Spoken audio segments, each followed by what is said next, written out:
Okay, we're going to get started. Let's see, is this on? Yeah. Welcome to the Utah Web Developers Forum. Carrie, are we rolling? Okay, we've got some viewers on Ustream. We're expecting to have actually quite a few that are coming in from as far away as St. George and Uinta County. So some of the people aren't with us here today. They're online. This is our fourth Web Developer Forum, and we covered quite a few different topics. This one is on social media, and we've got some very good speakers, I think. They're going to share some ideas and some thoughts with us, and then,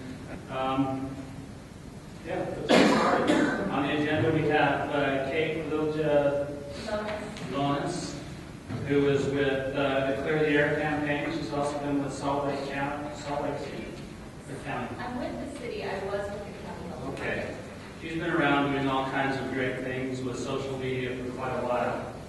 And is now with the Clear the Air campaign. She's also doing quite a variety of things in social media. We're going to talk about social media from many different angles today. We have security, we have development. So we'll start out with Kate, who can give us a great overview of what they're doing and how she's using social media to facilitate the mission of the Clear the Air campaign, as well as maybe some other things as well.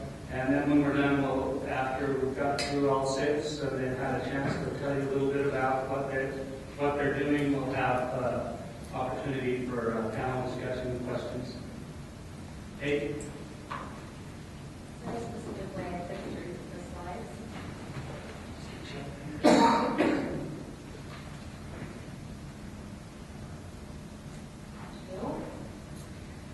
So it's a real pleasure to be here today. I have a confession to make. I'm not as cool as all of you in the room. I don't have that technical background. I'm just taking my first XHTML and CSS courses. So I come at all of this from more of a communications background.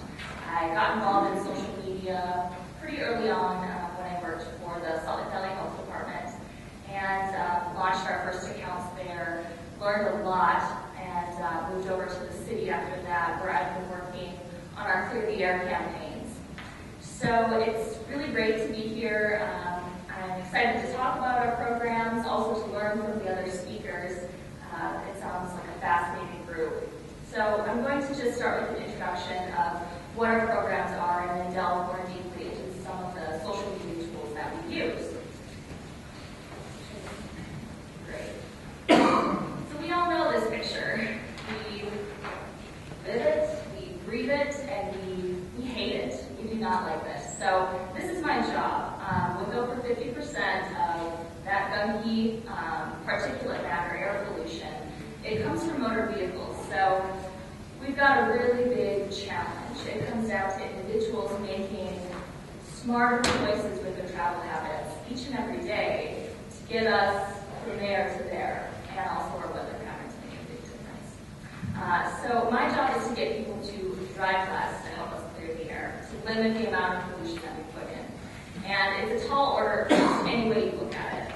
So we need to use really every tool in our arsenal. Under my program, we have 3 different initiatives. One is the Clear the Air Challenge. It's probably the most well-known initiative that I manage. It runs every summer for a month and challenges residents to drive less, drive smarter, by using a whole host of what we call travel-wise strategies. That includes taking public transportation, carpooling, teleworking, biking, active transportation, and a lot more. So we have nearly 9,000 active participants in our program to date. We've had 3 challenges so far. And over that time, with our very awesome website, cleartheairchallenge.org, we have tracked over 3.1 million vehicle miles saved and over 6.2 million pounds of emissions that we've reduced. And that's through the website where individuals track their individual trips and miles saved. Now, our second campaign is the winter Care to Clear the Air program, which we piloted on a small scale last year and then launching officially in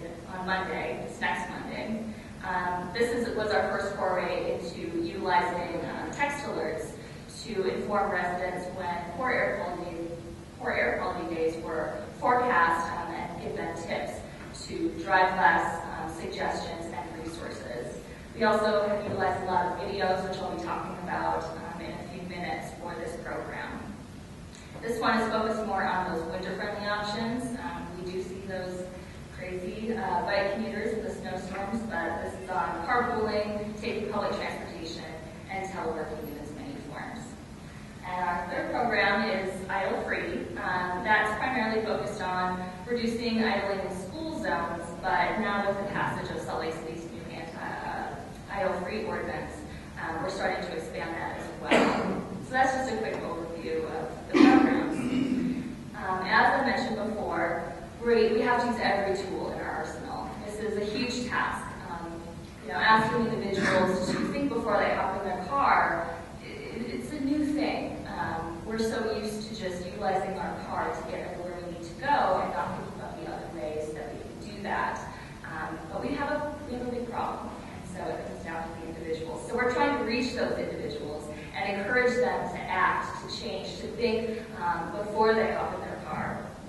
So it's worth mentioning that we do utilize traditional media. We're on the ground in the community. We're working with our stakeholders. We have a lot of different prongs. But something that we have utilized from the beginning and have continued to expand is our social media program. So this has been with us from the get-go. And we have really worked to expand our outreach. We have, under our Clear Here Utah handle, we're on Facebook, we're on Twitter, YouTube, we have a WordPress blog, we're on Flickr and LinkedIn. And we're most active on Facebook and Twitter, which we strive to update about every day, minus the weekends, which is something we're working on. And we're on social media purely because our residents are on social media. I don't have to tell you that our population is truly wired in. And the goals of our outreach is quite simple. We are working quite hard to foster a new community norm, a social norm. And because our programs are based on a model we call community-based social marketing, this is an internationally recognized model that lays out very clear steps to encourage individuals to make a lasting behavior change, because that's the holy grail of a lot of different programs and health programs, is to get people to actually make those changes. One of the things they really emphasize is this concept of the social norm. And of course, that social component is why social media has been such an excellent tool for us, because it's creating that understanding that this is what our community values, clean air, and our community is acting to make that a reality. It's not just one person, it's everybody who's starting to make small changes in their driving habits. So it builds that consensus, and it also, quite honestly, it applies a certain amount of peer pressure, which has been proven to be an excellent catalyst for change. So it's been a fantastic tool for us for that social norm because of its just networked nature. I wanted to talk more about our YouTube program, because this leads right into this. It's been an excellent tool in our outreach. Last year we upped our presence on YouTube. We had had some videos, but weren't as active on our YouTube page. So with our Winter Care Through the Air program, which we piloted, we put more of an emphasis on creating videos. Because working towards that social norming, we had a couple very clear goals that we wanted to accomplish. And we did those with 2 different video series.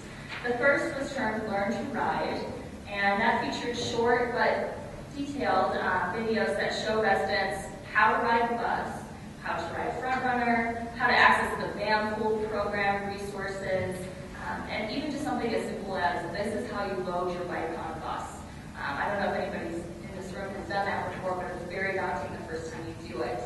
And we created these videos to address a very real barrier that exists in our population, that especially with lower percentage of individuals that utilize public transit, especially, we wanted to take away some of that newness barrier. So these videos were an excellent resource.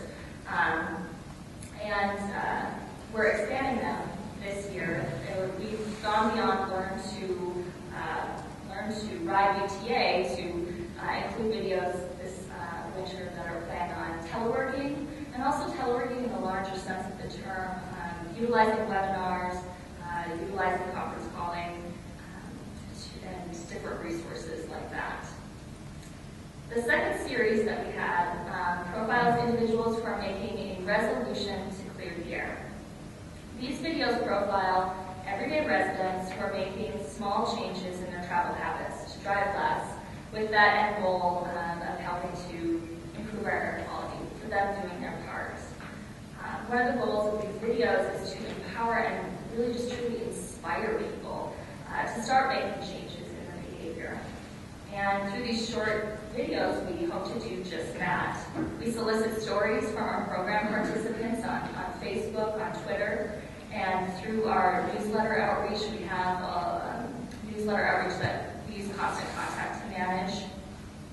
And this is really where the power of our social media program really becomes tangible to me, because we are creating our own stories and we're sharing them directly with our audience.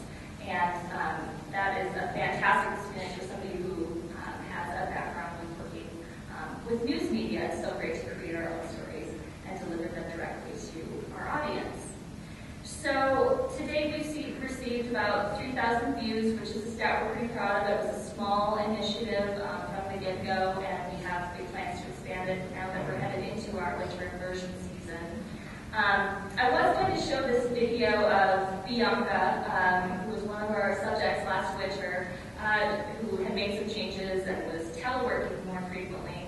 But I decided that it might be more applicable to share our first video that we had created, which is Kyle Romalfo. We did this about a year ago, and he ended up winning the Salt Lake City Council race. So I thought it would be fun to share his video. Maybe you turn up the sound on here.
We tried to keep them short because we know, especially with YouTube videos, that you start to get that drop-off rate after about 2 minutes especially. So we tried to keep it under that. You can tell that the tone is trying to be fun, more conversational, less serious. If I think about the YouTube videos that I like to watch, they do have that kind of fun, upbeat, things are moving along tone to them. So that is something that we definitely strove to do with that. So we have a lot more videos coming, and we're excited about that. It's definitely been a huge benefit. It's just our videos have received more views than we expected in the first go-around, and we're pretty thrilled with the result. So I'd also like to just touch on one other thing that we have going for this winter, which is our first foray into the Facebook giveaway.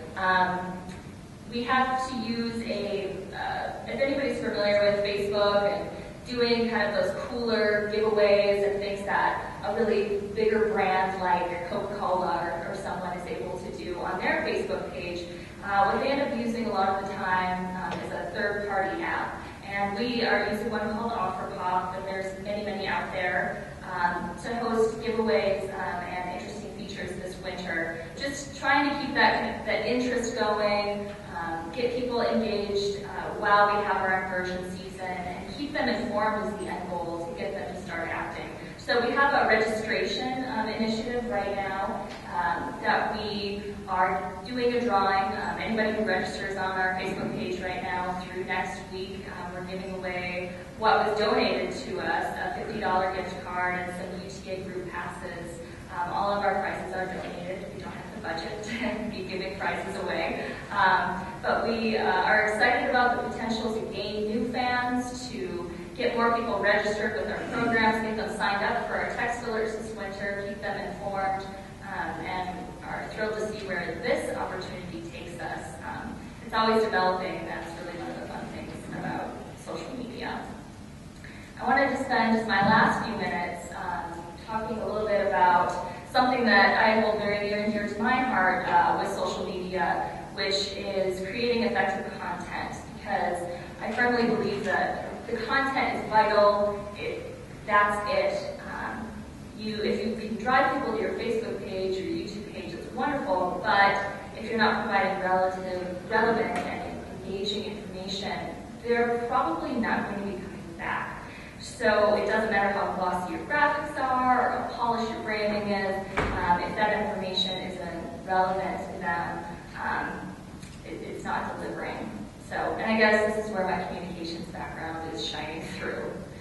So these are some of the basic principles I strive for, and they're really basic. So, of course, the whole point of social media is being social, but because of this, I'm always trying to get people to be responding to us, whether it's liking a post on Facebook, retweeting something, responding, commenting, posting kind of one of those engaging question, because you always are benefiting when anybody's interacting with your page. That starts popping up, and their network starts to see you, and you're using that viral networked community to get your message farther. People love sharing their opinions, as you can see with any of the Salt Lake Tribune comments. People have opinions and they want to share them, so we try to take advantage of that. Mixing it up, variety is the spice of life. We try to post links to news articles, ask provocative questions, promote photo, video, or events that are coming up, just to keep things interesting and to always be asking ourselves the question of what is this providing, what value is this providing to our fans. And that leads to my next point, of course, utilizing multimedia. I know I prefer looking at a picture or a video as opposed to reading an essay. And be human. I love this one. That's always the tone I'm working towards, is being human, not being that faceless agency, and trying to engage your audience. And keeping it simple, I find that it can be counterintuitive, but less words can often be better. You're forced to do that with Twitter, but it can be a really great experience. And of course, be creative. Keep things interesting, people will come back. So that's just a really short overview of some of the things that we've done. I hope this has been helpful, and look forward to any questions that you may have at the end. Thank you.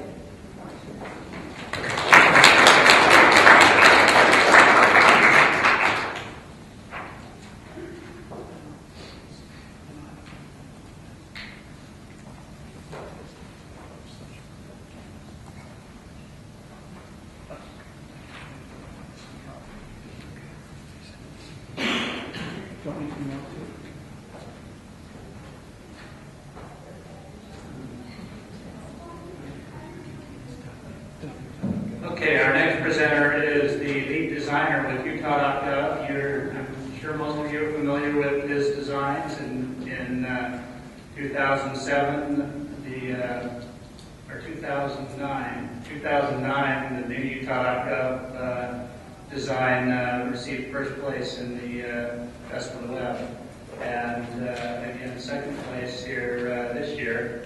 And Jonathan is the lead designer behind both of those designs. And he's also done an excellent job in integrating social media into the design. So he's going to share with us a little bit from a designer's perspective on some of the things we can do.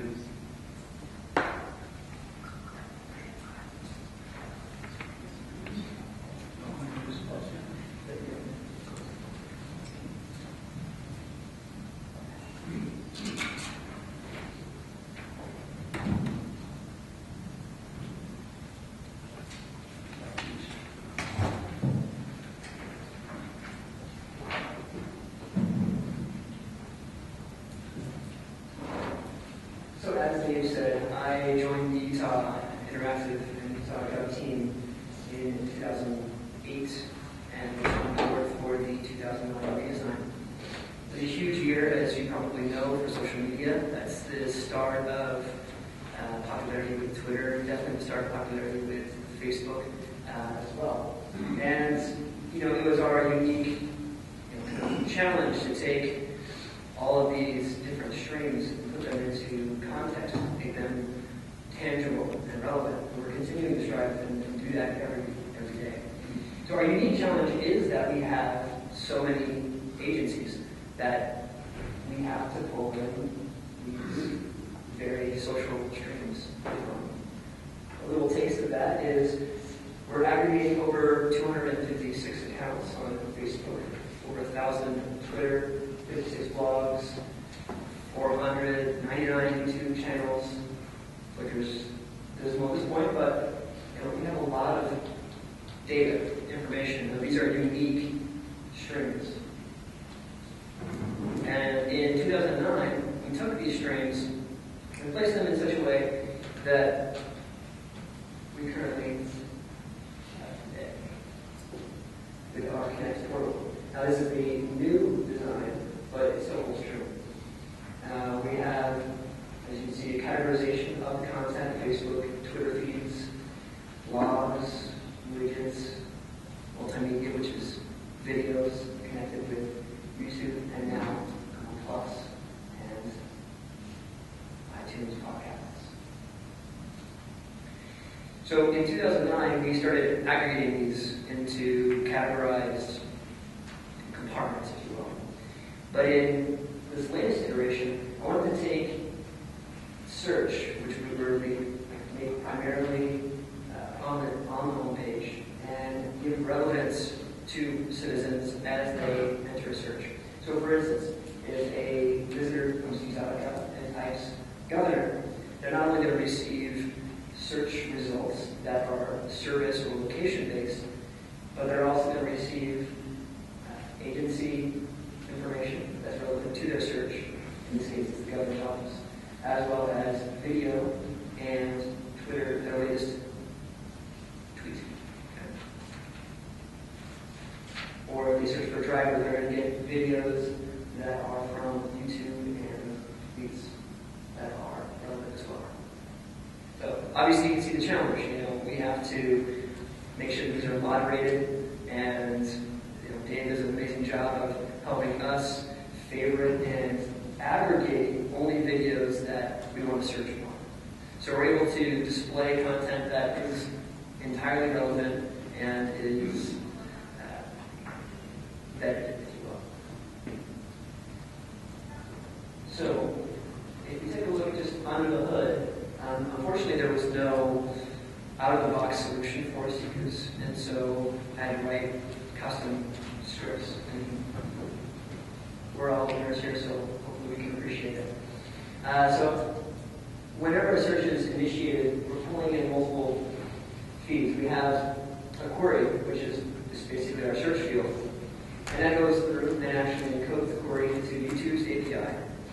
So it hits the YouTube API and then pulls back its relevant videos and displays them in our search results field.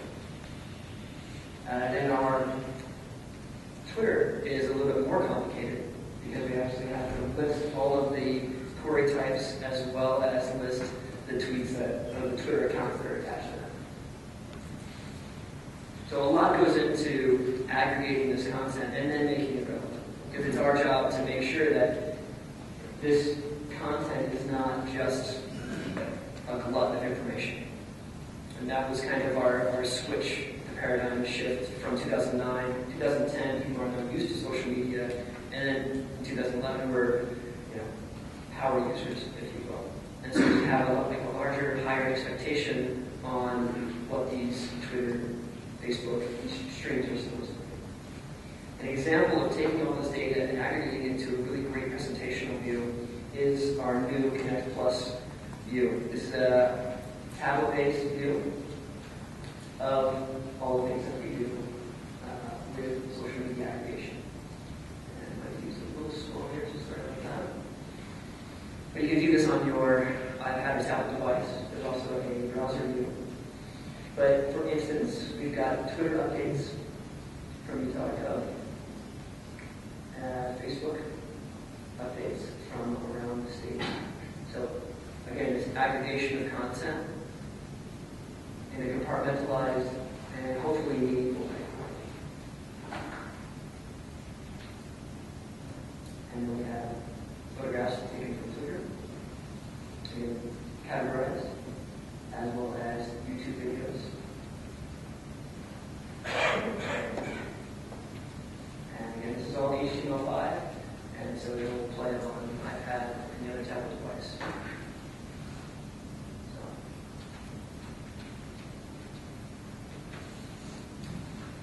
And that's just Utah.gov/Plus. And recently, we have started integrating fast follow. So I don't know if you have, how many of you are familiar with fast follow? Okay, exciting. So fast follow is a service through Twitter that allows citizens to get text, SMS updates. It's a free service, and so we're adding to pages of Utah.gov. So for instance, text business Utah, which is their handle on Twitter, 24004. So we integrated here to the government page of Utah.gov. So you can get their Twitter stream directly SMS to your phone. I don't know if you necessarily want government herder, but there's something that's going to be applicable to everyone, clean air, applicable to all of us. And so there are going to be ones that are going to be relevant. And we are kind of just the catalyst for discovery, if you will. Again, also we've got related agencies with every page on Utah.gov now, with their social media components. And so really just unearthing and making those things discoverable. And it's our job to help build social influence. And social influence is based on 3 parameters, which is reach, amplification, and impact. So reach is just how many people you're going to influence. If you've got, how many followers do you have? Okay, so she has 2,400 followers. So that's a decent sized reach. Now, then take how many of your followers amplify your content. Well, it gives it more meaning, right? It's retweeted or shared. Maybe they share your tweet through another service, or if they tumble it or something to that effect, then it's going to have a larger amplification, which then really just categorizes or classifies the amount of influence and impact that you have on your network. So in doing that, it's our, I guess it's my job and our job at Utah.gov to help build your influence. Adding those sharing buttons to all content that we aggregate through, your streams, and then adding those will hopefully increase the amount of visibility, and then hopefully we can get more followers that way. And another way that you can do it is through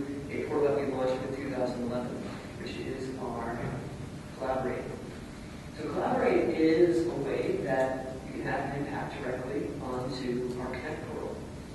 So our Connect portal, as I showed you, is fairly fast. We have everything from mobile applications to widgets and Twitter feeds. And just to give you a taste of what this looks like, each of these then has its own categorization, as you saw with the Connect Plus app. And then each of these has its own page. So this is the latest local government updates from Facebook. And we've got a list of all of them. And this is up-to-date live feeds. Now, we need to know what your streams are, your social streams are. If you have an application that you've created, if you've got a KML, which is a data file format, we're always interested in new geographic data sources, photos via Flickr, YouTube videos. So use Collaborate, which is just Utah.gov/collaborate, to share more content with us so that we can build our network and our stream for you. And so then what's next? We've talked a lot about just internally about what kind of is happening now, and it's about making social media more meaningful, being able to search on a large aggregation of this content and actually make it more meaningful. So location-based content of your stream. Because social media, in the way that we approach it, is an aggregation, as you saw, of just this mass amount of data, and then a compartmentalization of that. And so if you can search on it, and then if you can extend that. So in 2012, we're going to hopefully offer more widgets.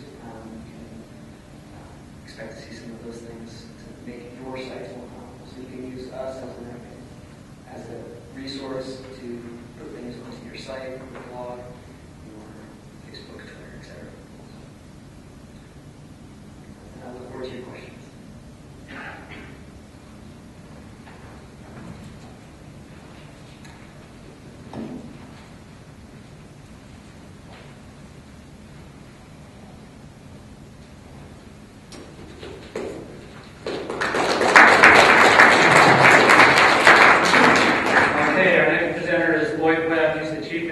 Security officer for the state of Utah, and very involved with social media over the past years, and has a unique perspective from the security angle.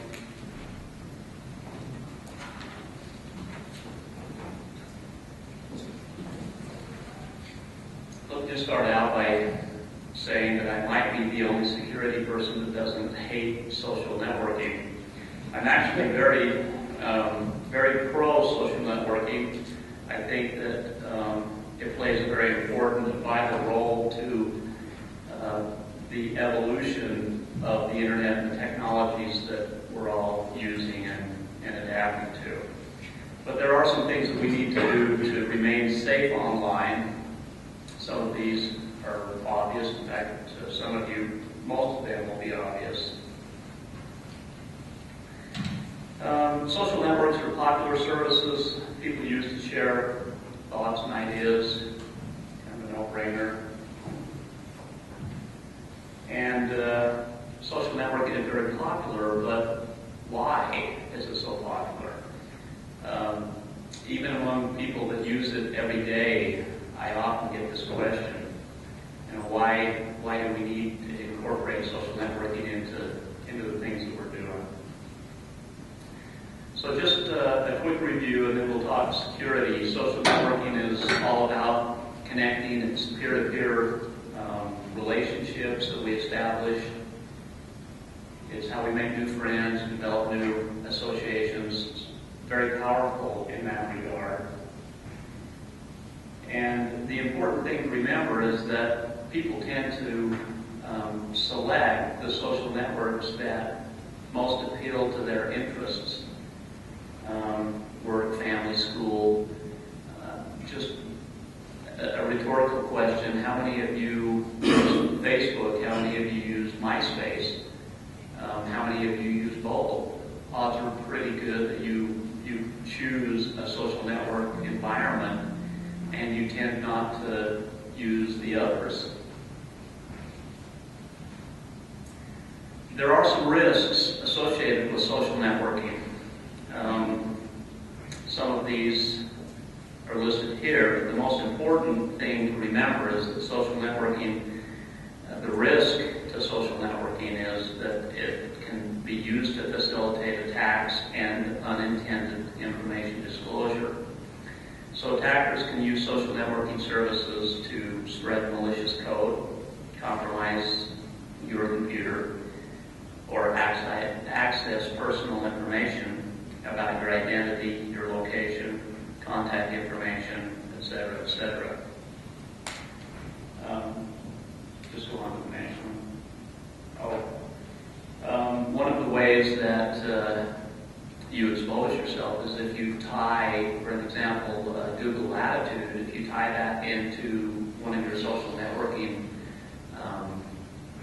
activities like Twitter, so that every time you move around it sends a tweet out or posts on your Facebook your exact location. That might be fun for your family, your friends, but who else knows where you are all the time?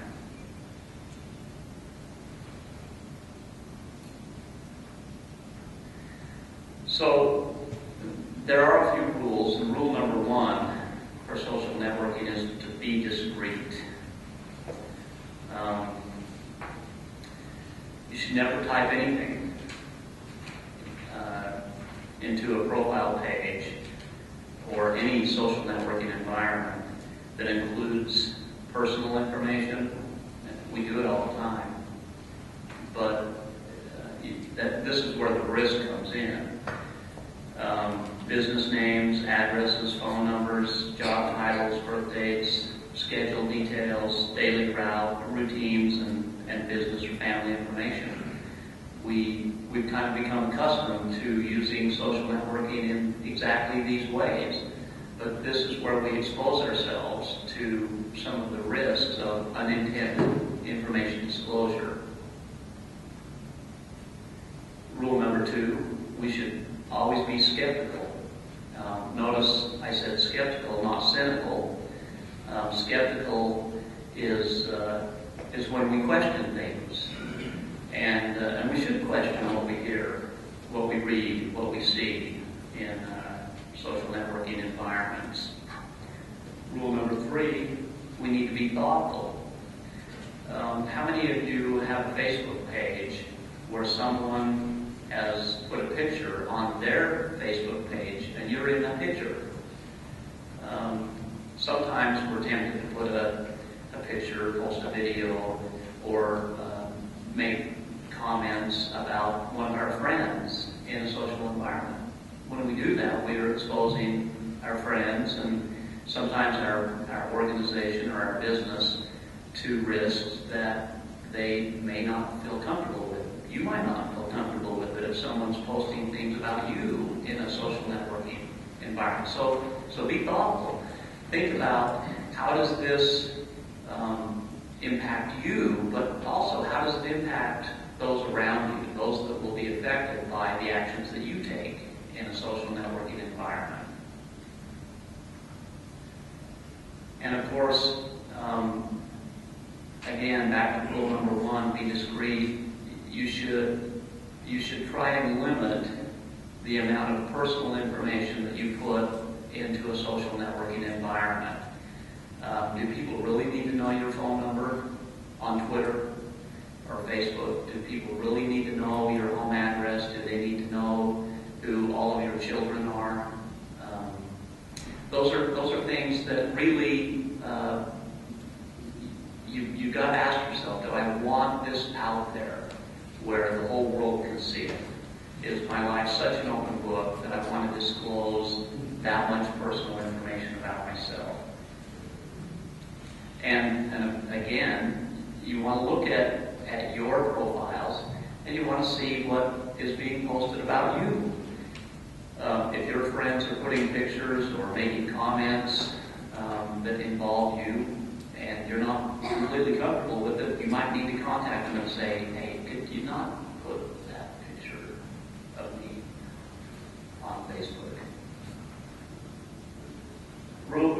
Go back to rule number four. Rule number four, this is one of the things that none of us really like to do, but we should do.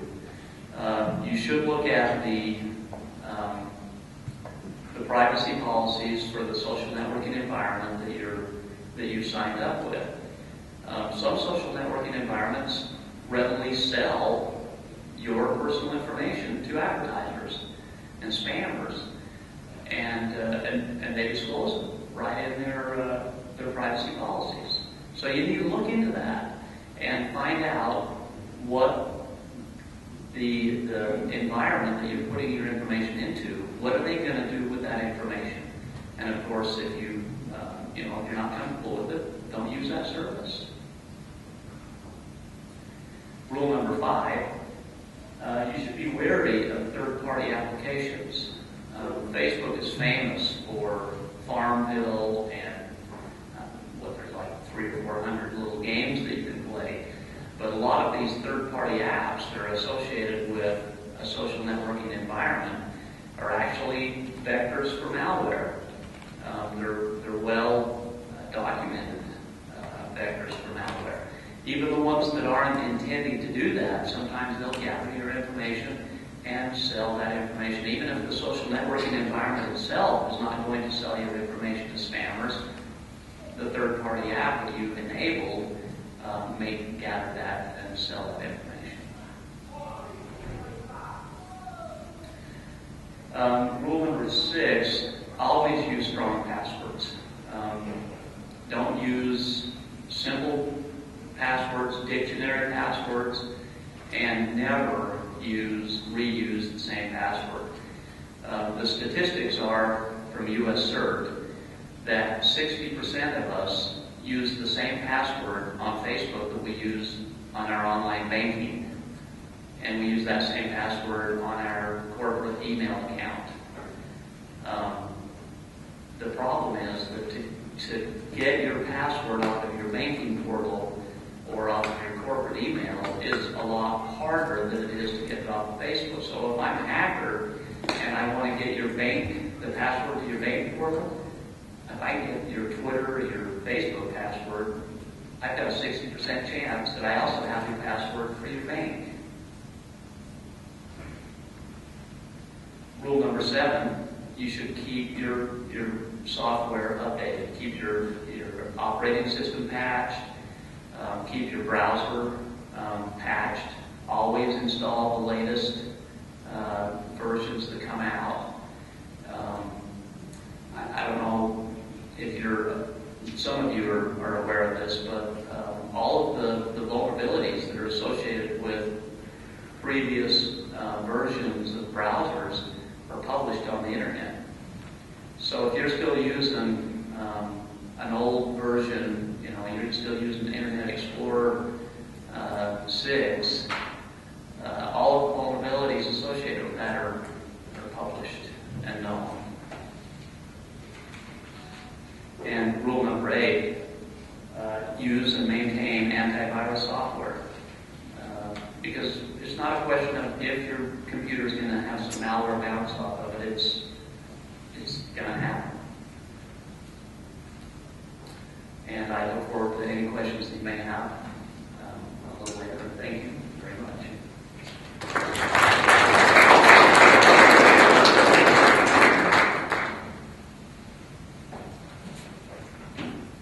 Okay, our next presenter is Elizabeth Ziegler, and she's just done a tremendous job with Utah Public Education.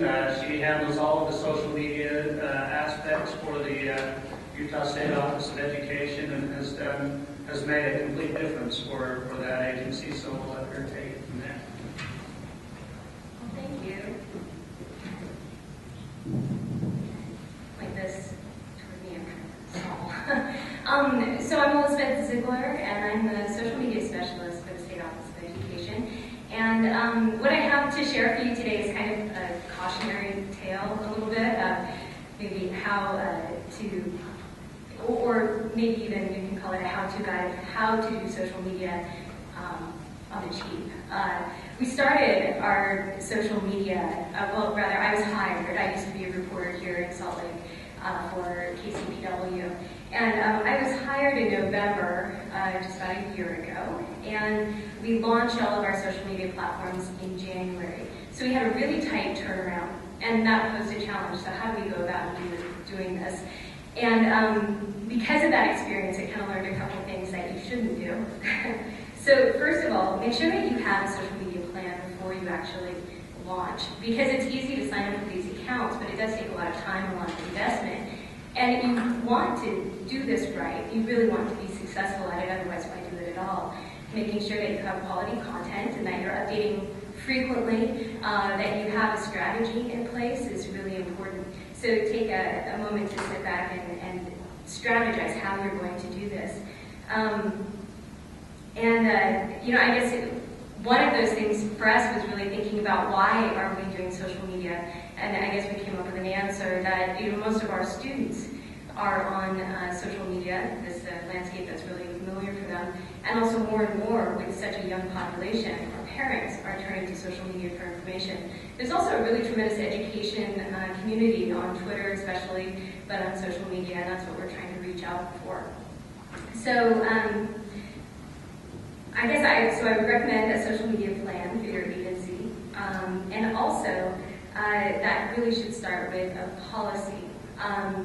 There is a state policy for social media, as you're all aware of, but what we found with our agency is that we should also have an agency policy in place that really addresses your agency-specific, your climate, your culture, who is going to be contributing to social media, at what level, which employees are expected to contribute to social media, which ones should not be, and what platforms do you use, at what threshold, at what popularity level do you start embracing a new platform. These are all things that we're actually talking about now, and as you can see, reliably we have been for quite a while. Doing it this way means that we kind of have to strategize in baby steps, which is, now in hindsight, not how I would do it, not how I would recommend any of your agencies go about it as well. Part of the policy and part of our plan, I guess, is to build partnerships. And clearly social media is really great at building partnerships with people in the public, with community groups, with businesses. But it's also can be a tool for building partnerships within your own agency. And that's something that we're exploring right now. During the last legislative session, we had our own employees come up and say how happy they were that they finally had a front row seat to what was going on at the legislature. They could, at the end of the day, sit down and read our latest blog post about what happened with the latest legislative committee meeting, where the bills that we're tracking are, and that was something that was happening at an agency level, but really just once a week or once a month there would be an update, and this was something that they could follow that day. And kind of get the skinny. And so that was a great service that social media could provide for our own employees. But we're also thinking about, how can we use social media to improve communication within our agency?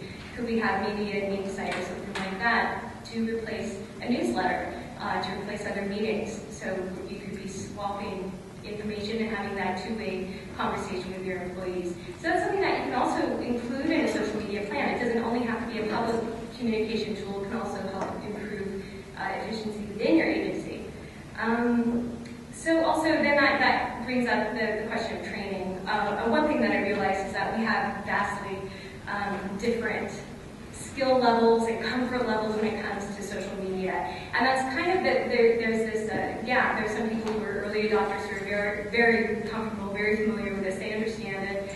They're maybe techie as a background, and the other people who are really not. So for instance, we have a State Board of Education, and we have people who are not interested and people who are actively participating in social media. And part of my job, and probably part of any other social media strategy at a government agency's level, would be training the staff, the agency heads, in our case the State Board of Education, on how to use social media, how to use it effectively, what their presence on social media can do as far as, how does it benefit their communications with their constituents. And so that's all part of it. But that does bring up some other questions. So I guess number one, you have to ask yourself, so why should anyone but the social media specialist or whoever in your agency has been tasked social media, why should anybody else be trained? And I think authenticity is really the answer to that. The best thing and the most effective social media is the most authentic you have an opportunity to really have a conversation, which should be an honest, authentic conversation with your constituents or people that you're serving. And so you can tag your agency head to do that if they're open to it. And that's something that we're currently working our way toward with the state superintendent, and he's pledged to have a Twitter account, but it's a work in progress. So getting that training for whoever is going to be participating in social media is something that does involve time, and so it should be something that's considered before you just jump in, which is what we did. So who else in your agency should be trained? At what level? Should they be department heads? Do you have specialists? Sometimes, your administrative staff are the ones who see the most things go across their desks, and they might be the ones who actually have the time to update. So we've kind of played around with, allowing other people to be administrators on our Facebook page, and we're still trying to figure out the best way to go about that, and what level is appropriate. Anyway, that's a great question to ask. And of course, the challenge is that the skill level varies dramatically. And other considerations, when should you do your training? Is training appropriate to do on your own time, a lunch break, after work, or is it something that your agency is going to allow in on the clock? And so that's something that you will also have to address. And that's going to be different from agency to agency. So again, it's great to have a statewide policy, but within your own agencies, you might want to look at how you're going to go about doing this. So that's kind of my cautionary tale and things that we've learned after we got this up in the past year. So I wanted to talk specifically about our blog. That is the blog. It's a very simple WordPress blog. Because we're time constrained, we went with a free WordPress theme. So we decided to go through WordPress, and it's hosted offsite. It's hosted with Bluehost, which is based down in Provo. We decided to go that route because it has a very easy user interface. I am a former reporter. I've used social media. I'm not a programmer, not a web designer, as you can clearly see. But it was something that I could do.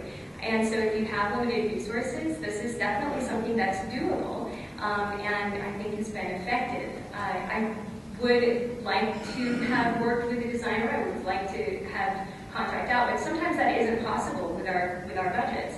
But it still is possible to have an effective blog presence using WordPress. So that was a really great tool, and I recommend it to anybody because it is fantastic to use. And let's see. So as far as blogging, our budget, is basically $80 a year because it's a free theme. But we went that route because we knew that only public information was going to be shared on this blog. It is hosted offsite. We have a link from our agency webpage. And it's easily customizable with the use of plugins. So WordPress has this fabulous kind of buffet of plugins that you can try out. Those are things that I've been able to employ on a dime. If somebody has a suggestion, I can go shopping basically for a free plugin and plug it in there and see how it works. It's a lot of fun and very easy to use, and it's been easy for me to train people in our agency to use it as well. If they, for instance, are filling in if I'm on vacation. We also had YouTube. I don't know if we had that video up. We didn't, but YouTube has also been something that has been pretty fun for us to dive into. We started our YouTube channel and didn't really have a team in place, and we went about and I think it was called New School iPads and iPods in the classroom. That's the one that I wanted to bring up, but if we can't, that's fine. So we put together a YouTube video team, and we have a television studio in our basement at the Utah State Office of Education, which was a great resource. So we had the equipment, and we had a full-time video tech specialist. But we also had use of a contract director who we use. So I serve as on the team as sort of a producer. So I come together with the story ideas and sort of interface with the administration, the superintendent, the board, what they want, and direct our staff to put together their videos. This is an example of one of the things that we're able to do.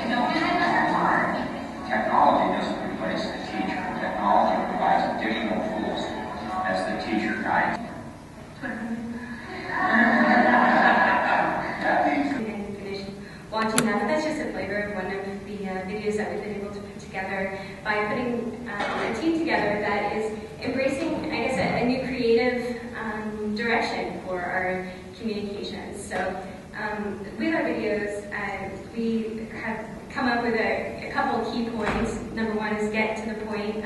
All of our videos are 6 minutes or less, hopefully closer to the 2-minute point, because people do have short attention spans. And if you can't get to your point in that amount of time, I don't think that it's really going to be as effective.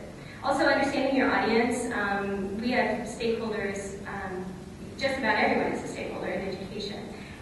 So is this video directed to parents? Is it directed to students? Is it directed to other schools or to teachers? So once you know your audience, direct something to them that is going to be interesting and fun for them. And being creative is definitely the key. We have creative people in our agency, and what I've kind of done is to set a policy of let the creative people be creative and let the message shine that way. Getting away from talking heads, saying what they will say when they're put in front of a podium and on camera is not as effective. It's just actually being in a natural environment. For instance, getting the superintendent into a classroom environment is going to make a much better video than having him stand in front of a podium and deliver a speech. It's just a lot more effective. It's more showing rather than telling. And that is really using video to its maximum level. I think video, it's visual, it's creative, especially on YouTube. It should be fun.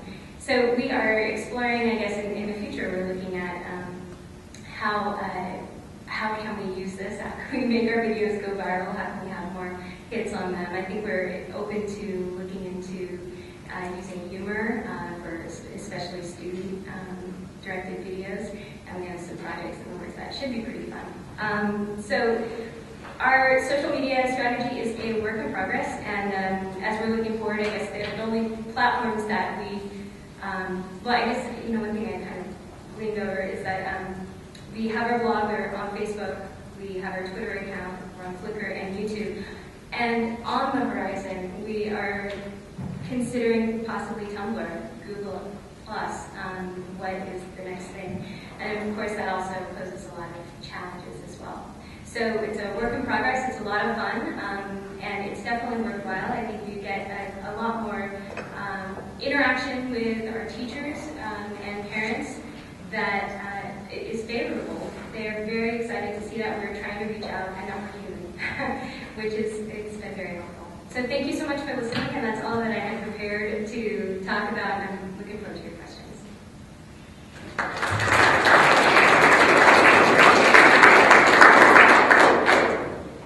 Okay, our next presenter is Ray Matthews, who's with the State Library, and he's done a lot of different creative things like the Utah High. Elizabeth mentioned Google+. I just mentioned that State of Utah is the first state to be on Google+. We're up again. They opened up Pages, I think, 2 days ago. So Google Pages is a new service and on Google+ for organizations. And if you go to connect.utah.gov, you can get there. But Ray, why don't you go ahead?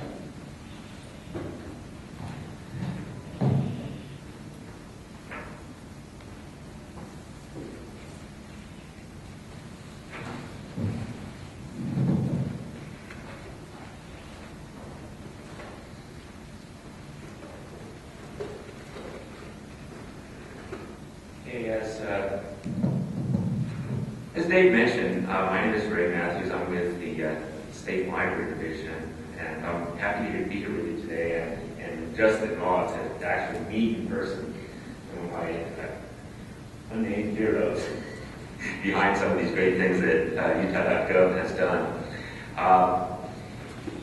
I'm going to tell a little bit about what the Utah Hive is and then give another example from just a very new experience of what a library who's just started this whole thing just this last month in October has done just in 2 weeks. This is just a little chart that you can't see most likely, but what I've just done is try to place the State Library of Utah Hive in some sort of universe of Utah social media. And state of Utah, Utah.gov on this chart is at the top, followed by the governor, and then followed by, because of my interest in libraries, I haven't put all the state agencies in, but Salt Lake County Library, Salt Lake City Library are up high. Kate's program is right up there with Salt Lake City Public Library and the mayor.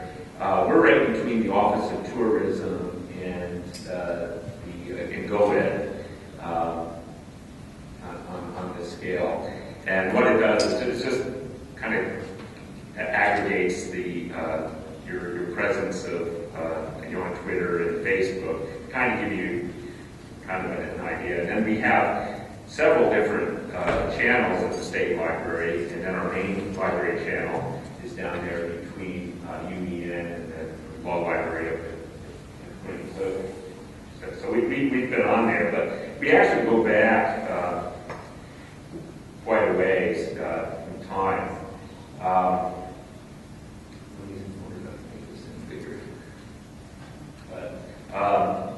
Back in 1850, at the time when Utah Territory was created, in that same legislation, they created the Utah Library. And in that same legislation, we were given the responsibility to preserve and make available library materials to the people and the citizens of Utah. And so the particular program that I'm in at the state library deals with government documents. And so this idea of preserving libraries and then making them available to the people of Utah has been our core responsibility. The very first state publications, 2 years later, were the laws of the state of Utah and the journals of the Legislative Assembly. Well, I was actually just a year later. And then in 1852, we were given the responsibility to distribute publications to all the libraries of Utah. Back then, Utah Library, we used Utah Library, we just didn't use Twitter, we used the kind of technology back then called Telegraph. But let me fast forward now to 2005. We've grown, and our statutory mandate is to manage the distribution and access of state publications to depository libraries.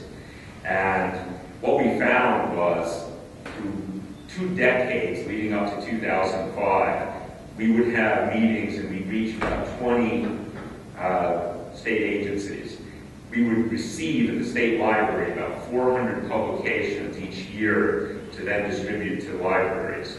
But you know how many agencies we have to work with? We have to work with every department, every division, every bureau, every office, every county, every city, every school district, every water district, every public university, University of Utah, Utah State University, every public school district, and then within each of those entities, like Salt Lake City, there's councils and departments, and the list is on and on. I don't even know, I can't even count how many different agencies, much less people, individuals that we're working with to try to get their publications and make them available to the citizens of Utah. So in 2006, we established this digital library, realizing that most publications were going digital. So how do we reach both the public, and how do we reach all of the people in the agencies? Most of you people in this audience, if you're a webmaster, you're putting stuff up on your website, if you're a public information officer, if you're an executive secretary, quite often we'd be working with you to try to identify the publications. We've seen all your video publications. They're publications now. So we decided to just jump in. There's really no manual, right way to do it, just to jump in. And that's what we decided to do several years ago.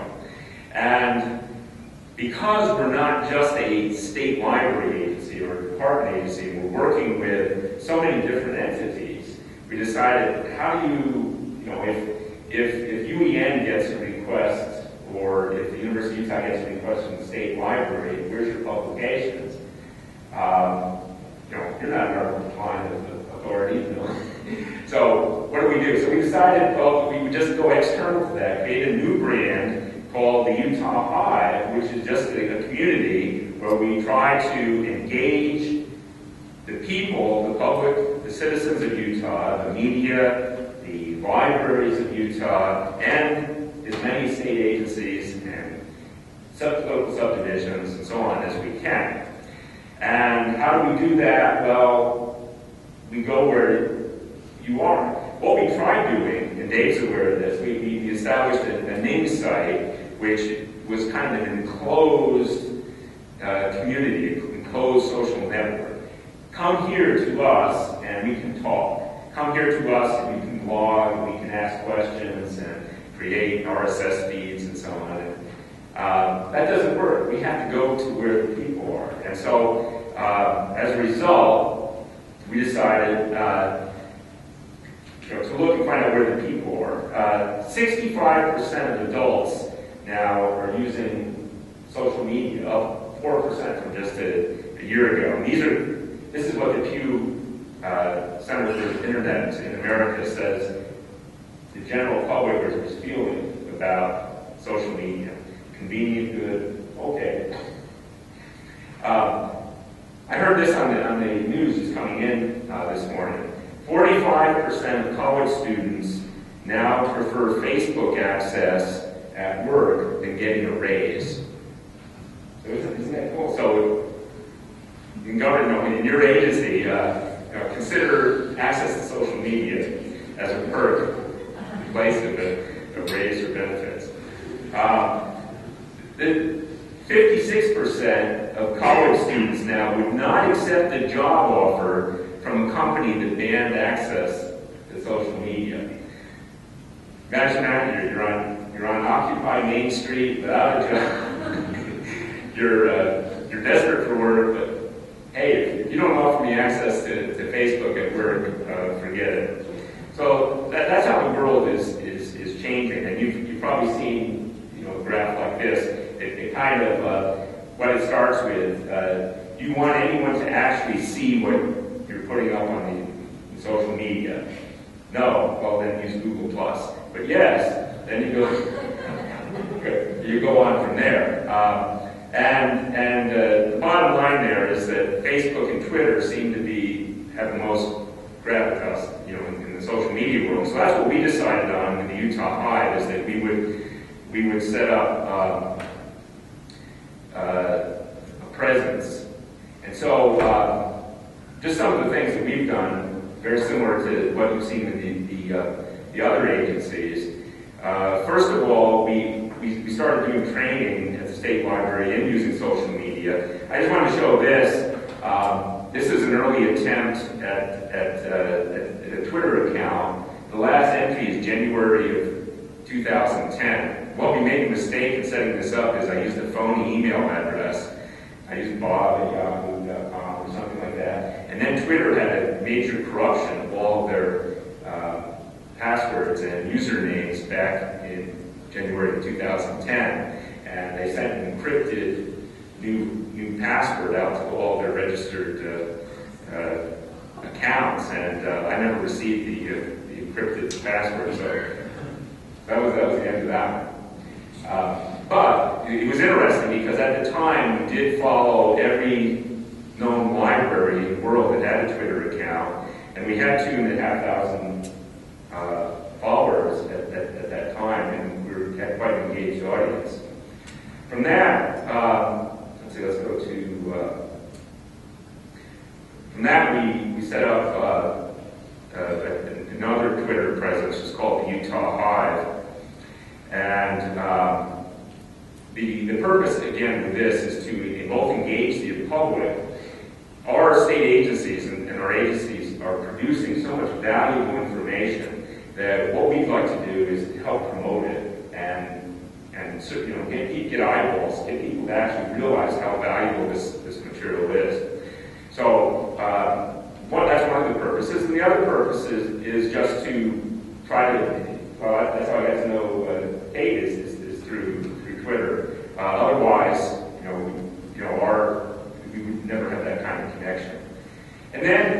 in the place of the name site just this summer, we did have some Facebook presences in groups. We had one group called the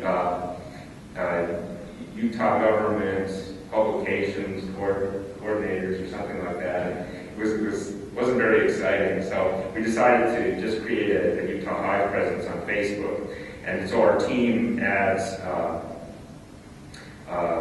content here. And it's kind of interesting because they kind of cross-fertilize each other. This entry here about the new State Art Museum posted yesterday. That received, immediately after that posting, I noticed on Twitter,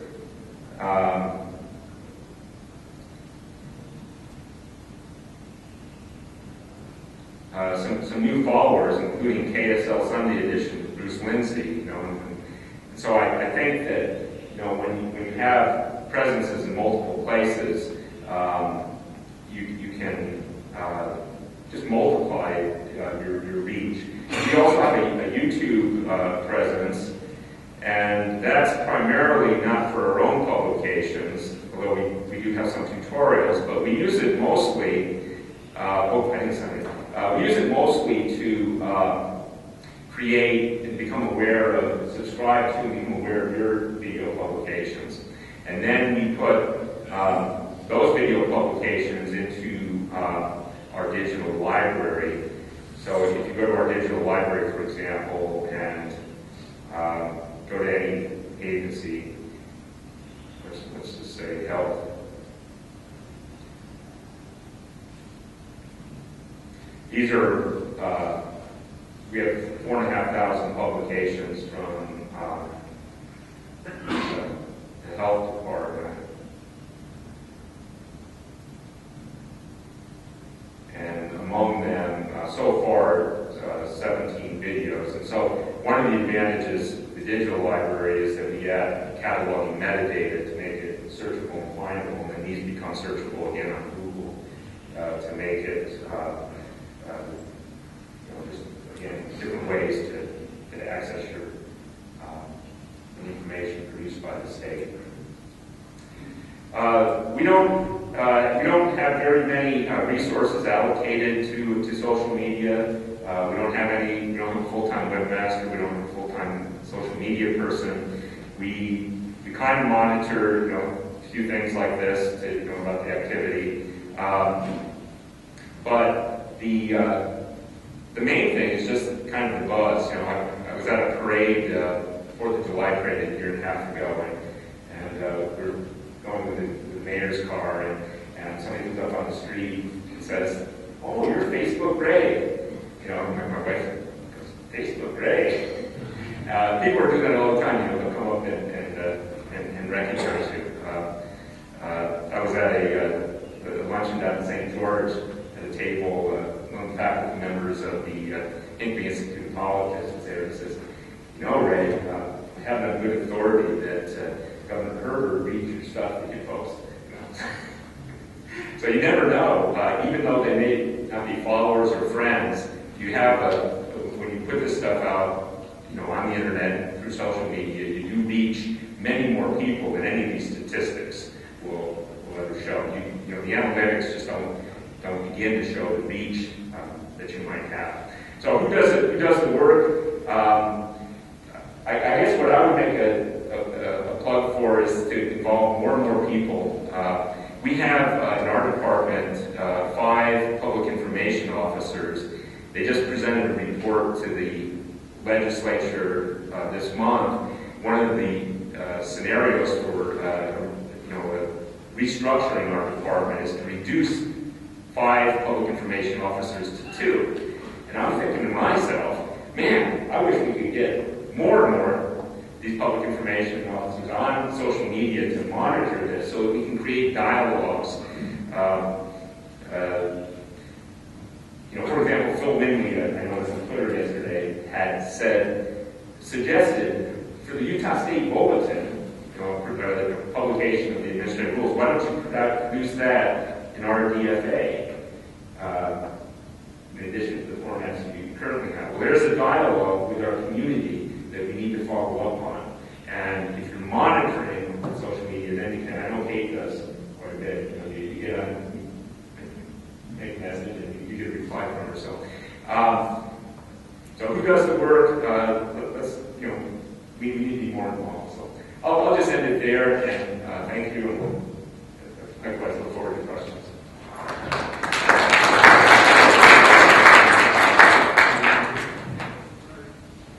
Thanks, Ray. Our last presenter is Brian Lee, who is a web development specialist with UHEA, the Utah Higher Education Assistance Authority.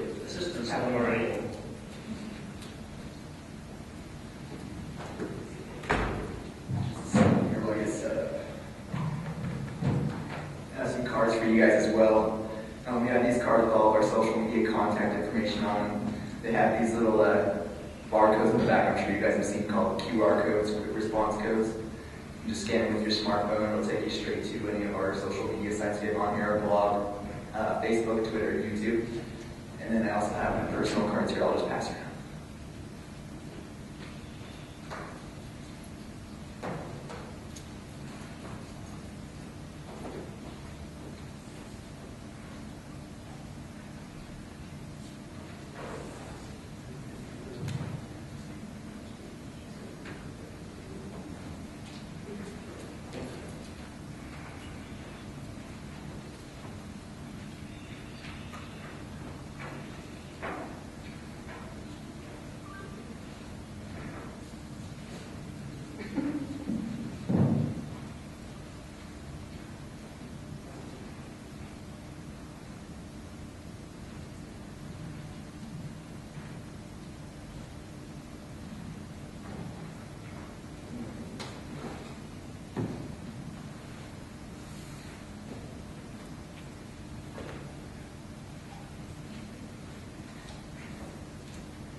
All right. So like Mr. Fletcher said, my name is Brian from the Utah Higher Education Assistance Authority, particularly its outreach department. So we just help Utah's families and their students plan, prepare, and pay for college. It's pretty much non-profit, so we just do it all out of the goodness of our hearts, public service. Along with our in-house web developers like myself, Nate Branding over here, Dave Olson, we manage a lot of in-house websites that help students plan, prepare, and pay for college, like Utah Futures, UtahFutures.org, and many others. But along with that, we also have a few people that go throughout the entire state. Almost half the year they're not in the office, just helping people use our websites that we do offer that we create for helping students, and also spreading information about people and how they can plan, prepare, and pay for college. With a focus on the paying for college, some of you may recognize that name as a student loan servicing organization. So they do that as well. I'll just go ahead and hop right into my presentation. And I would like to say that I pretty much support everything that everybody else has said, and it's been a good day so far. Good advice from everybody, so thanks to those guys. And of course, we use social media like everyone was saying, because we're going to where our audience is. The students, like Ray said, they'd rather have access to Facebook than your faces and things like that. So it's exactly where the people we're trying to reach are: students in high school, in college, Utah's parents, everything like that. They're there, so we're there too, giving them information they need to successfully plan, prepare, and pay for college. We do that in the form of blogs. We also have a WordPress blog. It's only been out for a couple months, and we'll go over that. We're on Twitter, and we're on Facebook. And those are just our most active presences. We're also on YouTube, LinkedIn, Flickr, all those ones, but they're just used a little less frequently than these three main ones. And then one thing that nobody else touched on very much was mobile technologies and just optimizing websites for mobile. Things like that, increasingly important as more people have mobile devices. carrying them around everywhere they go, is making it so the information you create, you put out online, whether it's on social media or on the website, is available anytime, anywhere, in the best available format. So I'm going to go over that a little bit too, because we make that a big focus of ours. Blogging. Our blog is at blog.uhea.org. Uhea is UHEAA.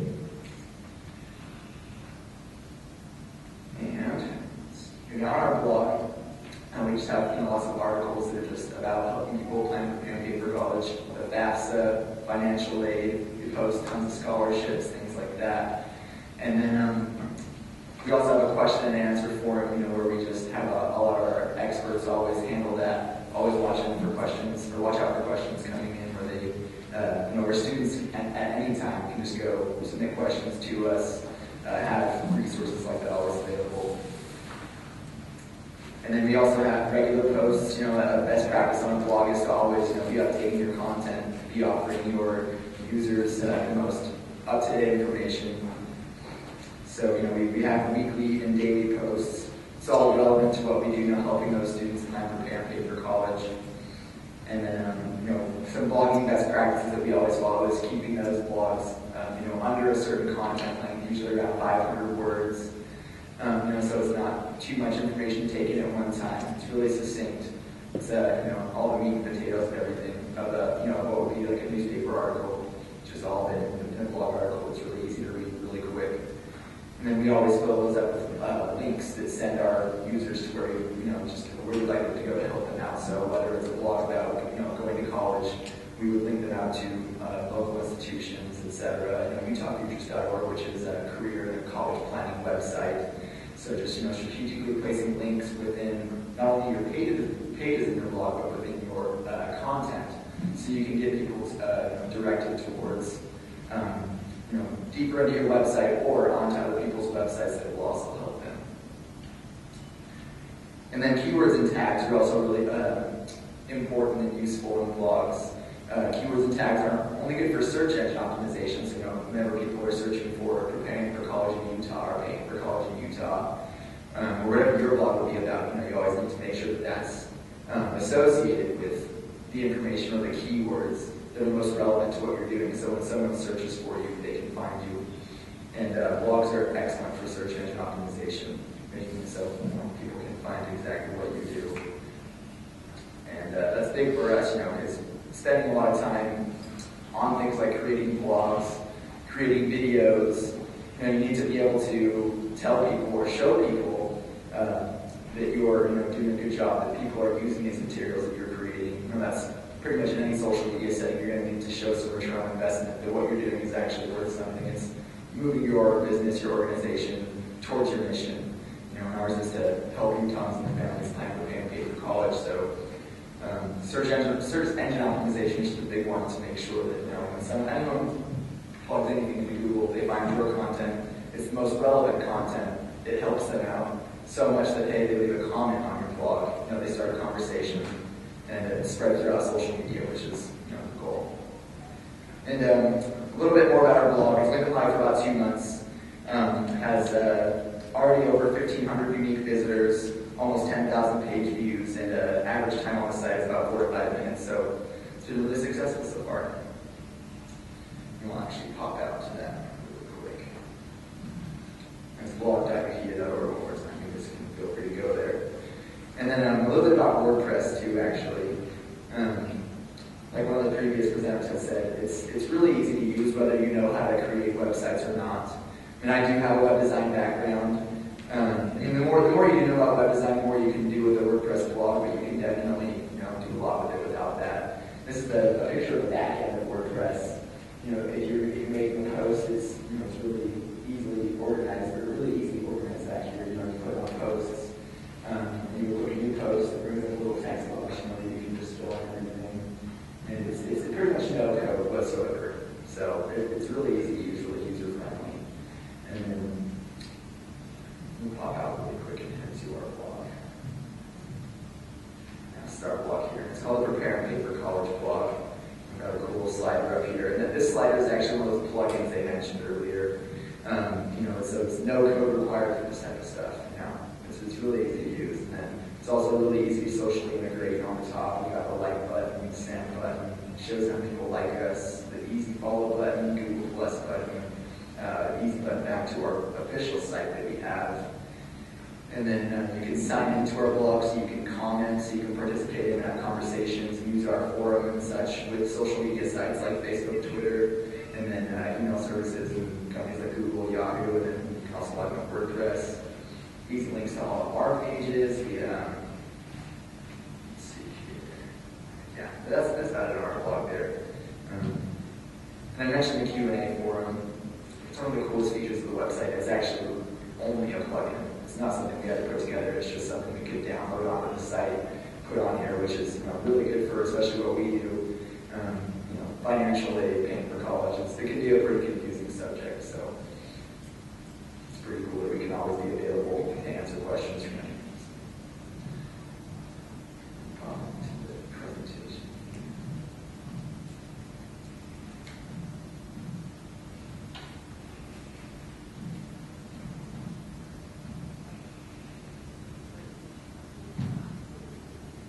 And the blog kind of, back to that last slide, the blog kind of acts as your home base for content that will be shared throughout social media. You usually will have all your videos that are on YouTube will be on your blog. All your pictures that are on Flickr will be on your blog. All your blogs that you send out on Twitter that you tell people to read on Facebook, they'll be there as well. And it's just like your home base where it's good to always have things like sharing capabilities integrated in, so your information can get spread as far and wide as possible. And then moving to our Twitter presence.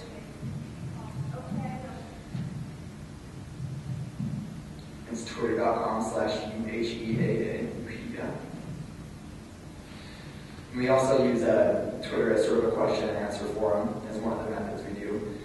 It's just that during our business hours, we're always available there for anyone, parents, students, people at institutions, anything to ask us questions.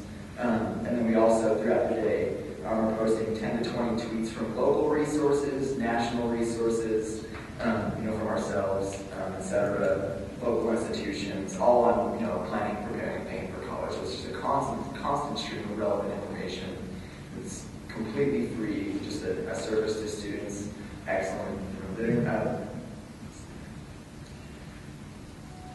And we have a really engaged network on Twitter, which is why it works out so well for us. There's a lot of engaged Twitter users in Salt Lake and Utah in general. So it's pretty much constant contact and discussion with Utah's institutions of higher education and post-secondary education, high schools, everything like that. They reach out to us, ask us questions. They may have confusions, when talking to students. They can reach us there. We constantly are helping the universities and other institutions help spread their information. So if they have relevant information to Utah students, we always help them spread that throughout. And it's a really, really engaged community, a really helpful community. And, Twitter is kind of there's a lot of etiquette to it. If someone follows you or if you follow someone, they'll usually follow you back. If you retweet something of theirs, they'll usually go out of their way to retweet something of yours. There's something to be said about the etiquette of social media. It's social. It's they compare it to the cocktail party of the internet. So just keep that in mind when you're using social media. And more than anything, it's just a really, really easy resource for Utahns. That it's not even needed, or engagement's not even needed from our users. It's just if there is a service, we recreate this content, and we can see from whether it's Google Analytics or clicks or anything like that, that people are using that, people are reading this information that we're putting out there. We're helping students get into college. It's great. Thank you, Twitter.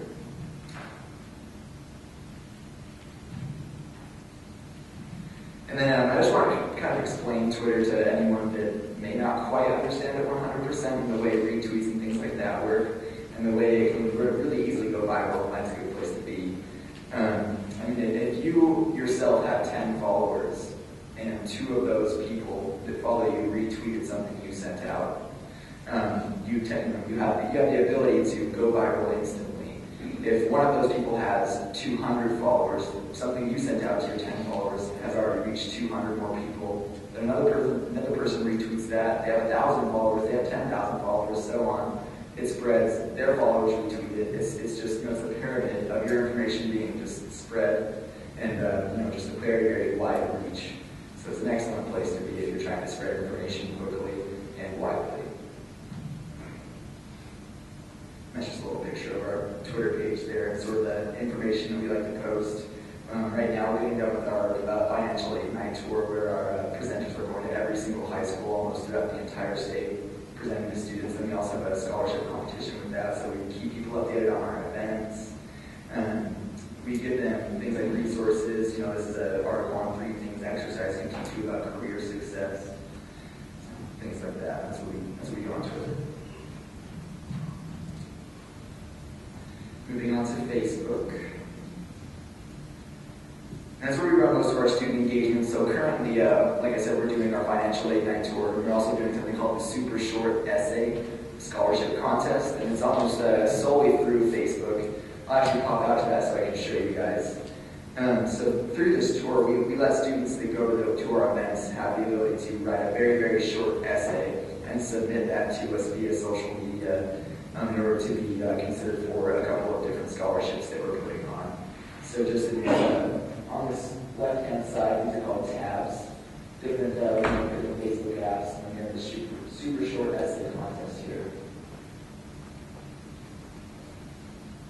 Oh, that's an ad. Sorry.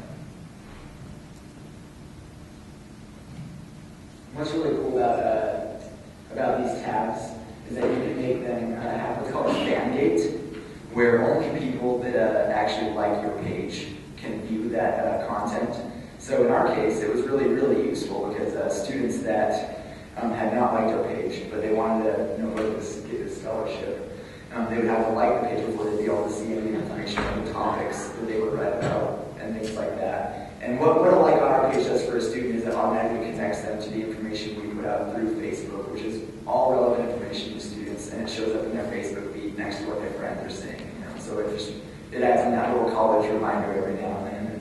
It's really good tactic there. And it just keeps people engaged with your page. It gets people to really be engaged with your page. But what the contest is they have to like the page. They can see the different topics they can write on. And then right here on the bottom, they can view our contest rules. They can submit an application and the essay online. They can download a physical application. They can view our calendar for our financial aid nights, and that's all through Facebook. You don't even have to leave the site to do that. So it's a really seamless process, which making things easier, more usable for the user, for your audience is always the best idea. And just to go over a few more of the apps we use Eventbrite for all of our event registration. Big services like that will almost always have Facebook applications that you can put on your page where people can easily get engaged with things you do on your page. So we have it so people can register for the events that we put on directly from our Facebook page. We also have Eventbrite integration with our blog and everything like that. So it's just a really integrated experience. Pretty much everything we do, is interconnected and goes really well with each other. We have an RSS feed to our blog here to see all the most recent posts. Once it pulls up, that links out to the blog if anybody wants to read any of these posts. It's great. We also link out to the YouTube channel. We have our Twitter on there. We have our Inside Facebook event calendar. So Facebook apps are really useful.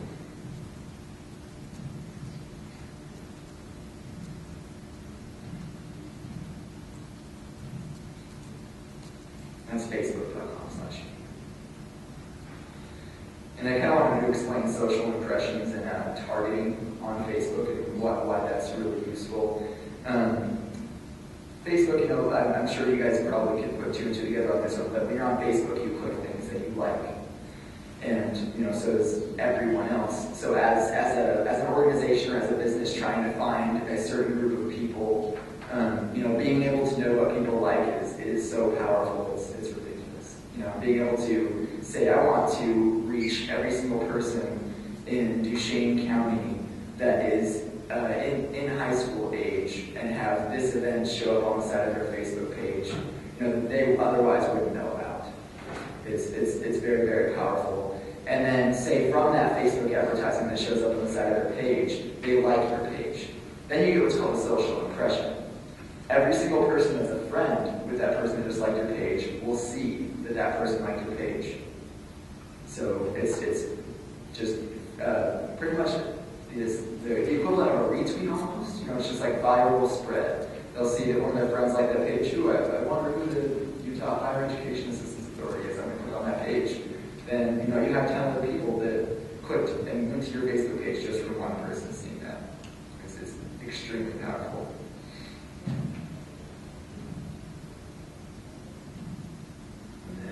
Lastly, just go over this really quickly. Like I said, we stress mobile optimization on all of our websites. And I think it's by 2015, over 50% of the population will have some sort of mobile device or smartphone. So and I think it's already high up there. It's something in the 40s now. So if you have a website, if your business, your organization, anything, if you have a personal website, you always want to make sure it's mobily optimized. So people, whether they're not on their iPad, on their phone, on their computer, they're getting the full experience. So it's definitely a good idea. And just like everything else, just like being in social media, it's so you can cater to your audience. This is our blog. As you can see, this is actually the actual screenshot of it on an iPad. Fits on there perfectly. Otherwise, if you don't go through the trouble of creating an iPad specific or a mobile specific, what's called a CSS, a style sheet, cascading style sheet for your web page, then it would just pull up a regular version of the website, which may be too big for the website. Some elements might not show up. iPads don't have Flash, so if your website has Flash, there's maybe even break. So it's always good to have those be optimized. We also have our blog optimized for the iPhone and for Android phones, just any mobile, actually, to tell you the truth.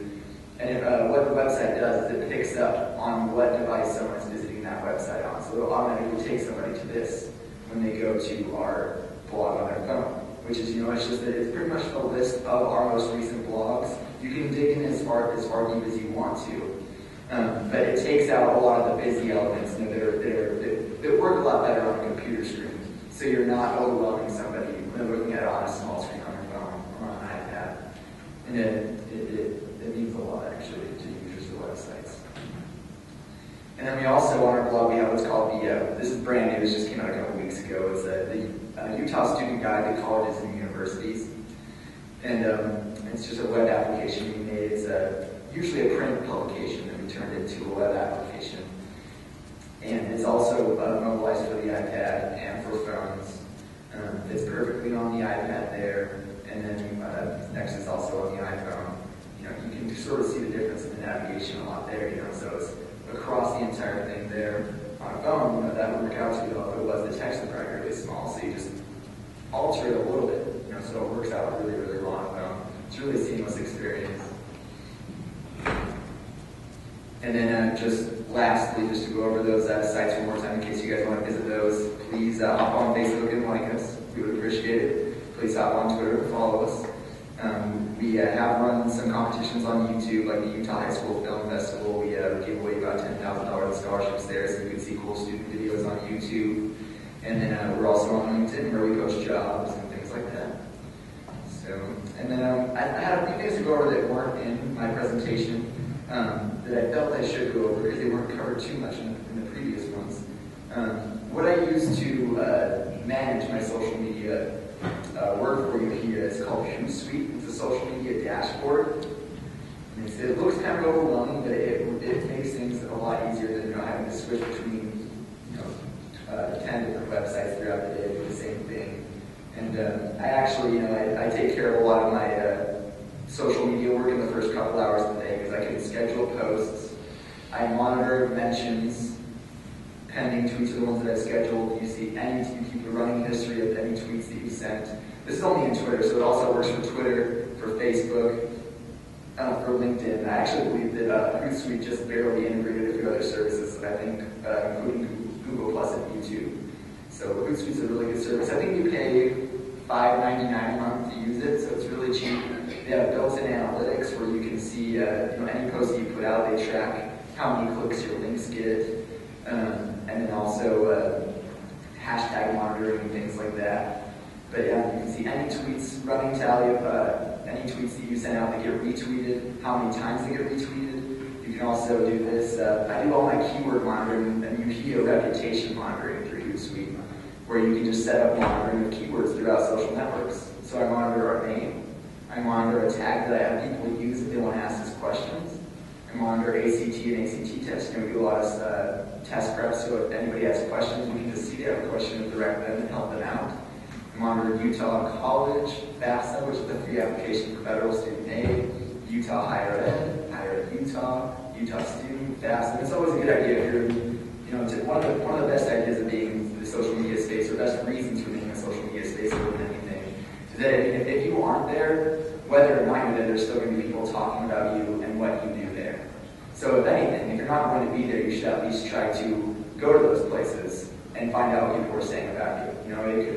It could be really positive, or it could be really negative. It's something that you would need to address. You wouldn't be able to do that unless you look for it. So it's really good for monitoring keywords and monitoring your reputation, and things like that. And that's about it. So thank you.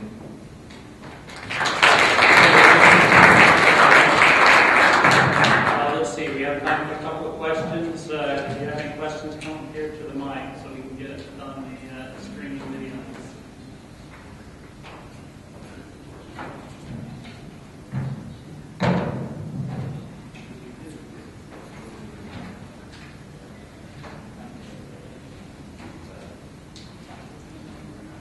No questions?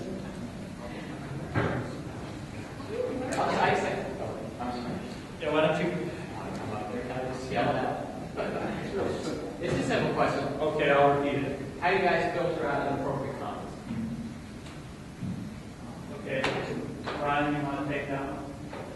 One thing that I meant to address in my presentation is one thing that we actually are taking care of right now at UU, which is taking care of social media policy and making sure our policy is very, very descriptive, very succinct, and covers things like that. So in a policy, you would make sure that you describe exactly what sorts of things you wouldn't allow on your websites, on your social media spaces, and then what sort of things that you would deem irrelevant to what you do, things outside of your scope. And then if it was something that was inappropriate inside of your scope, it's always good to lay out what's called a social media triage or a scenario plan, which is, before it happens, you know what to do in almost any situation. You just need to assess the risk, pretty much think about what possibly could happen, think about that risk, and what you would do in those cases, and make sure those are very specifically outlined before you go into the social media space, or if you already are, just make sure you do it now, because it's very important.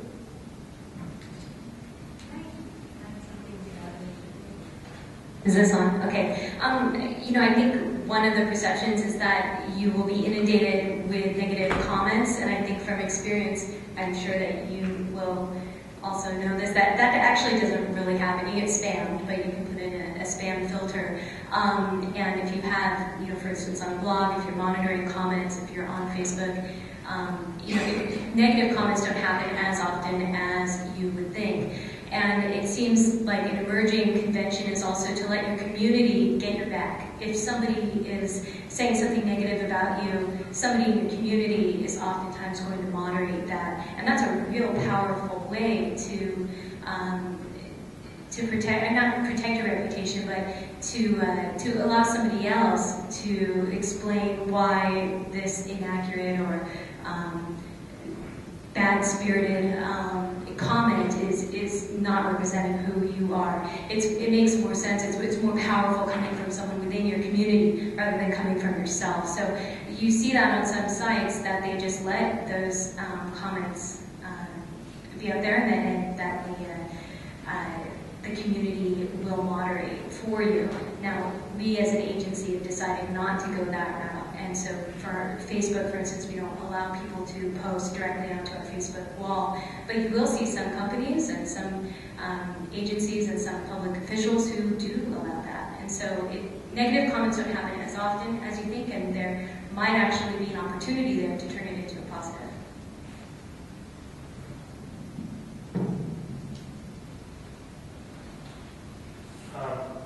My question is, how do you guys manage all these multiple social media channel accounts? You have all these users vacations, manage those. Some people obviously want to take vacations and you want to have access to people come and go with your company, with your organization. How do you manage all of that stuff? Are you guys using other software tools to do that? I'm happy to jump in on that. I use TweetDeck, which is another great resource that's out there. I usually give myself, depending on the day, 15 minutes to a half hour in the morning, look at lunch, look later in the day, and hit up all my accounts. I have intern support, so as I have, that's where actually that policy really comes into play in training. When I am not available or not able to be posting, that's when they come through. At the minute they're not an intern anymore, they're cut off from those networks, especially with Facebook. That's very easy to manage. But that's definitely where some of that training has been very helpful. So when I'm not able to, someone else is able to step up. And then within so for all the services, you have the ability to have multiple admins, so which is really good. You can set up people, you can set up their permissions, what sort of things they can and can't do, which is really good. And then like she said with TweetDeck or Hootsuite, there's a million other services out there. You can really manage pretty much any social network you want to use, or a multitude of social networks within one dashboard, which makes it really easy. And then if you have that policy, and then scenario plans and strategy laid out and carefully well documented, and make sure they're followed, then whether someone's leading the organization or leading a company, everything you do in social media and how you do it is documented. And then like she said, training is very important. Just making sure the people that you do have in those spaces are properly trained, know how to do what they're doing well.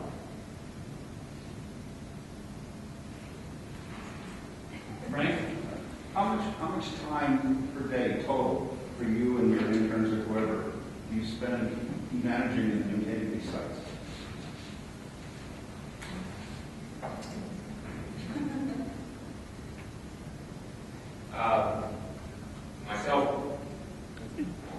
Myself personally, probably about 5 minutes usually in the morning, and I'm going to check later in the day. And we have several others on our team. Again, it's only a few minutes per day, and we probably need to do more. Yeah, I agree. Setting up a schedule, like 15 minutes in the morning, taking up lunch in the evening again is ample. And using the Hootsuite to schedule your messages to appear. For us, we realized it was important to have our messaging come up not only during our business hours, but also during the evening and weekends when teachers have access to it, because many schools do block Facebook and some block Twitter as well. So we discovered that we have more success when we reach out in the early morning, in the evening, and on the weekends. So while we're not actively monitoring during those times, there's nothing keeping me. When I do, my smartphone, when I do see some activity, if it warrants a response, I'll respond. And I would say more important than anything, what matters is what you're trying to accomplish with social media. I mean, if you're trying to accomplish a lot with it, then it'll take probably a lot more time than a couple 15 minutes in the morning, 15 minutes at lunch. Personally, you hear this a lot with social media. We're on there every day, posting, just a lot of information, a lot of posts, interacting in a lot of conversations, responding to a lot of comments, etc. So it depends on what sort of level of involvement you want to have with social media. And then, if you put a lot into it, you'll get a lot back.